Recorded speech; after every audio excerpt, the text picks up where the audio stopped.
Q4 can be an overwhelming experience for business owners and marketing teams. The stakes can be incredibly high with the holiday season, peak gifting, and of course the rise in consumer activity. So today what I want to do is actually walk you through a bit of a structured roadmap for effectively managing your marketing strategies during what is a really critical period. From leveraging and building an audience in preparation for holidays like Black Friday, to optimizing ad costs and focusing your metrics on reach and sales and ultimately driving conversions and revenue.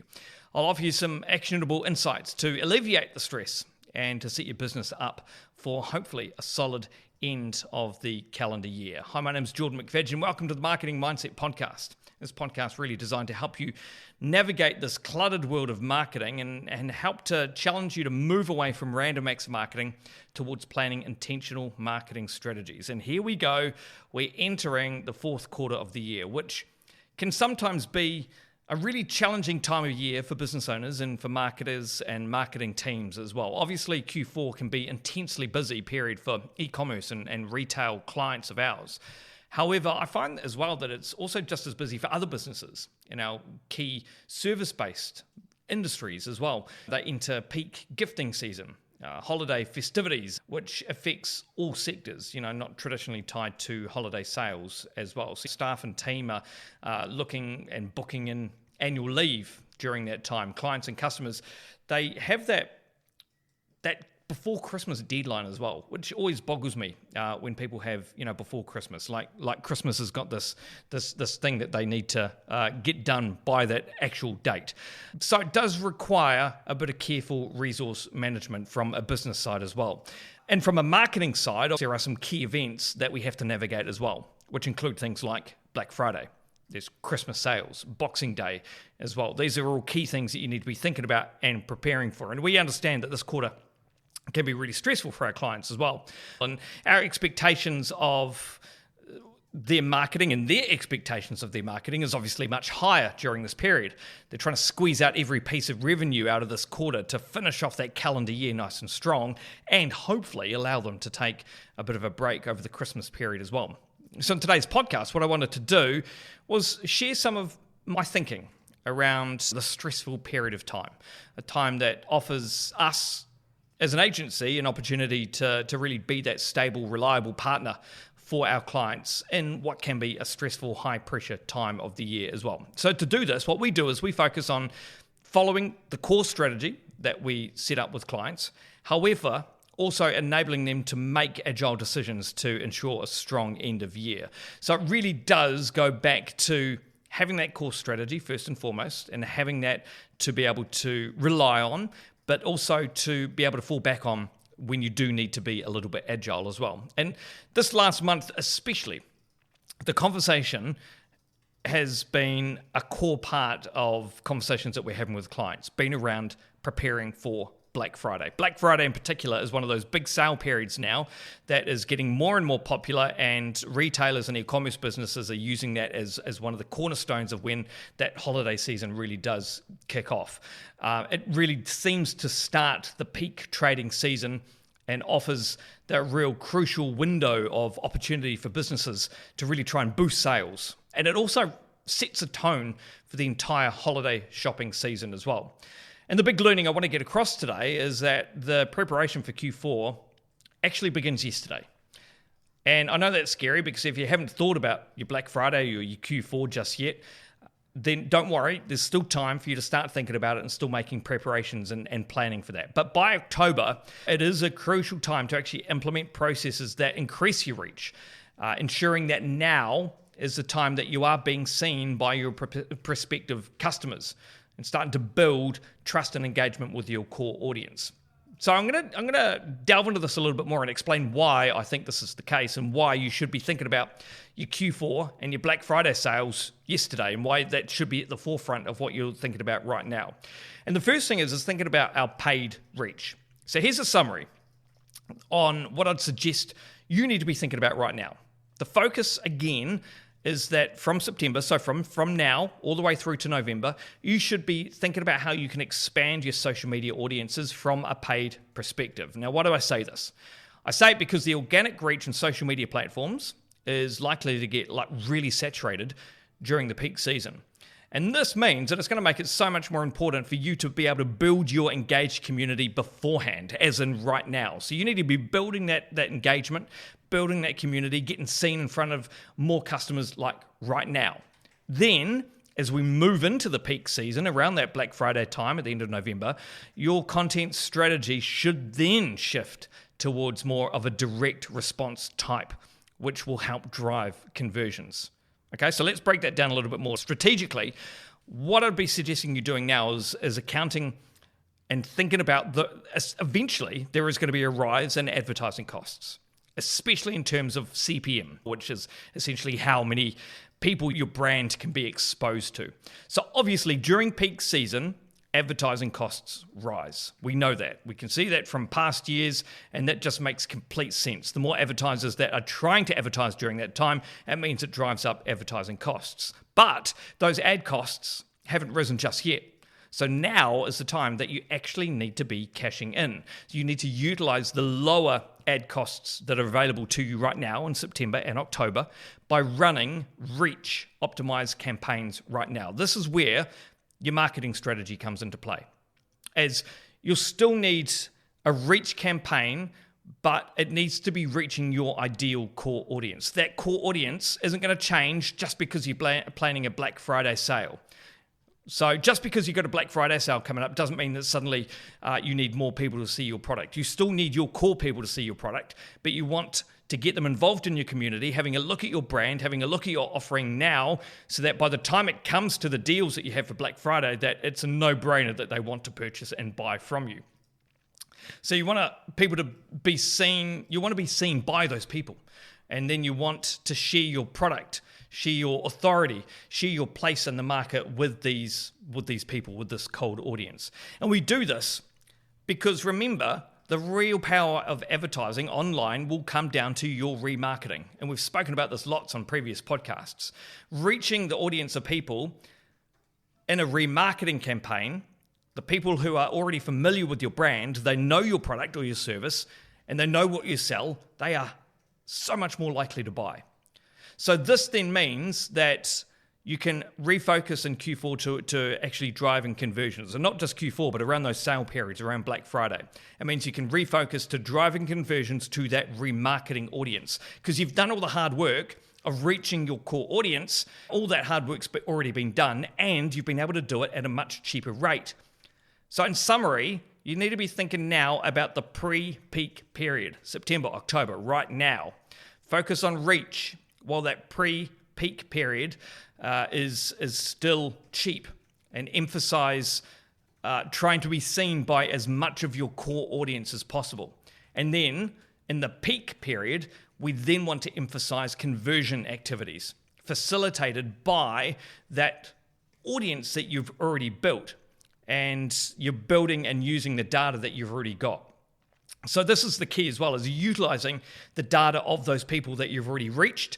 And we know traditionally that remarketing campaigns are obviously much more cost effective, because you're only really reaching the people that have interacted with your brand. Maybe they're on your email list, maybe they viewed some of your videos or anything like that. So that then begs the question about the type of content that we should be focusing on both now and during that peak period. Content that naturally will increase your reach and help you to build an audience is what you need to be focusing on now. This is thinking of things like reels, like videos. They should be your priority. Because a reminder, from another previous podcast episode, that building a strategy that focuses building on-platform audiences are actually real powerful, as they don't fall into any of the privacy and cookie traps that you read all over the place. So just to break that down a little bit, when you're building an audience of on-platform people, it means that people that are watching your Facebook ads or your Instagram reels, or they are opening your lead form on LinkedIn. Those are on-platform audiences, and they don't fall into any of the privacy issues that you may see and the cookie issues that you may read about, because it's all activity that people are taking on your account, on your content on Meta, on Facebook, on Instagram. So what I suggest you do is focus on building the audience of people that watch your videos, that interact with your content, that open your lead forms as well. And creatively speaking, this is, you should be using this pre-peak period now to test various content pieces. You don't want to be testing your creative during a Black Friday sale. You want to be optimizing your content during the Black Friday sale, and you want to be testing what's working now. So right now, have a bit of a focus on trialing different pieces of content. What's working well with your audience, with your core audience? What are they resonating with? Do they like carousels, reels, videos, Instagram stories?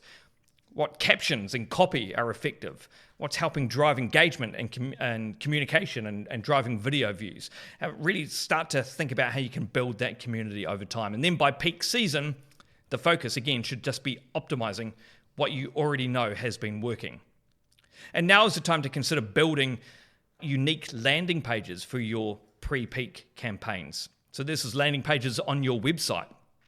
And this can work as a bit of a twofold strategy. One, it's going to allow you to actually cultivate unique audiences of people who are interested in a particular product or service, so then you can really remarket direct on that product. So let's say you're working for a baby store and you focus just on strollers and you drove a lot of people to a stroller page, then you want to remarket all your stroller campaigns direct to that audience once the Black Friday sales hit.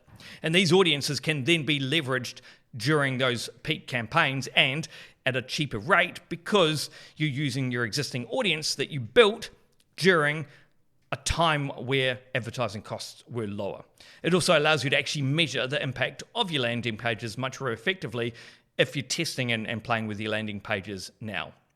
And then the other big question that we get faced a lot is around budgets. How do we budget for something like Q4, Black Friday, Christmas, Boxing Day? How do you budget for any of those type of campaigns? And to be honest, it can be really difficult to answer, as it does differ from client to client, product to product. Each industry is different. We have a look at budgeting based on different metrics that Meta and Google actually provide from data available to them. And then we put that alongside some of the knowledge of your product and your costing and your margins, your return on investment that you're looking for as well. So for a blanket rule for budgets, I'd suggest you have a bit of a look at your year-on-year trends. Take a look at what you spent last year. What type of return on investment did you get? Then I would be thinking about how you can adjust your strategy to ensure that you are always searching for and looking for more cost-effective ways and times to actually build your audience when the cost of an ad is lower, as in now and over the next month. So that's what I'll be thinking about, looking at your budget, but then thinking about how can I actually utilize that budget more cost-effectively, stretch it out a little bit more, and start some of that Black Friday building of an audience, as in right now. Because we always know that reaching a cold audience, reaching people that don't know anything about your brand, your product, your service, is always going to be much more expensive. So you don't want to go looking for those people when naturally ad costs are going to be higher and much more saturated as well. You think about the amount of people that are going to be advertising their products and services and businesses over that Black Friday period. So you want to try get in early. Let's get in early now and start thinking about how you can get your product seen in front of people now, so that then by the time the Black Friday sales come along, you've already embedded the idea of your product in their head, and they're just waiting to see what kind of deals you got, and they're going to obviously help drive up your conversions as well. And the remarketing audiences that we built earlier, they're always going to be more cost effective as they're reaching a smaller audience. A smaller audience of people who are aware of your brand, your product and service. They're more likely to buy at the end of the day. And it means also that you might be able to get them to buy more, which is obviously one of the keys as well. And it means that you can actually increase the frequency that people are actually seeing your ads, because they're in a much smaller ad set in your marketing, in your targeting. So one of the big cornerstones, I honestly think of a successful strategy of this time of year as a bit of agility. So consumer behavior is unpredictable. Also, competitor behavior can be unpredictable. Black Friday, it may have a particular date, but that doesn't mean that people come out with Christmas sales in bloody October or November. You see that all the time as well, where Easter eggs pretty much are on the shelves in November. We need to remain agile so that we can make quick, informed decisions to our marketing strategy. Just remember not to go off the rails completely. Again, this is why having a thoughtful, well laid out strategy, marketing strategy, will keep you on track, even when life and hopefully sales gets really busy for you as well, because it is really vital for you to find and agree on metrics and goals so that it's really clear about what you're trying to target, so that you can remain agile, you can change your tactics slightly, but you're going to be still clear on what you're trying to achieve at the end of the day. So just because another brand has done something or consumer behavior has changed, will that ultimately affect the goals and the metrics that you're searching for at the end of the day? And this isn't just looking at goals and metrics of individual channel metrics. I'd be thinking about how you can consider the overall impact you can expect your marketing to have over the Q4 period. Are you looking to drive a certain percentage of overall site traffic or contribute a specific amount to revenue from paid marketing, from your paid Facebook campaigns and Instagram campaigns? Or what role is organic social media going to play in this? What are some of the underlying measures for success in some of these early days that we're talking about? Reach? Are we trying to get people engaged with our videos? What are some of those success metrics that we're looking at there? Because Q4 serves as the catalyst peak trading season for many businesses. Both retail and service-based businesses are now going to face that before Christmas deadline that a lot of consumers are demanding. So right now, you need to start planning and optimizing your marketing strategy, leveraging cheaper advertising rates, as in right now, focus on building your engagement, attract new potential customers with brand building content that then allows you to change tact and focus on conversions during the sale periods, and then utilize the audience you have already previously built when ad spends were cheaper and the market was less saturated. Hopefully that's given you a few thoughts about why you should be planning out your Q4 strategy now and implementing that as soon as possible. And it all does start with the strategy. And obviously I've thrown in a lot of different ideas and content in this podcast. And look, the best way to actually do this and to make improvements is to start with that strong strategy, which is, of course, something that we do at the core of what we do here at Done by 9, is building out marketing strategies, helping you to identify those customer personas, planning those tactics, formulating the plan on how you're going to execute those tactics, setting those goals and those measurements, the budgets, all those different things. So if you do need a bit of a hand in having a look at that, obviously you can reach out to me or the team across at our website, doneby9.com. If you're interested in learning more about some of the articles and podcasts that we've released over the year, you're more than welcome to go to doneby9.com/podcast, and you get all the other pieces of content that we've shared previously as well. And look, if you've got a few questions about what we discussed here as well, more than welcome to email me, jordan@doneby9.com. And hopefully you found this podcast helpful, and you're planning your Q4 for a strong end of the calendar year. And all the best with your Black Friday Christmas sales. And we'll see you next week on the Marketing Mindset Podcast.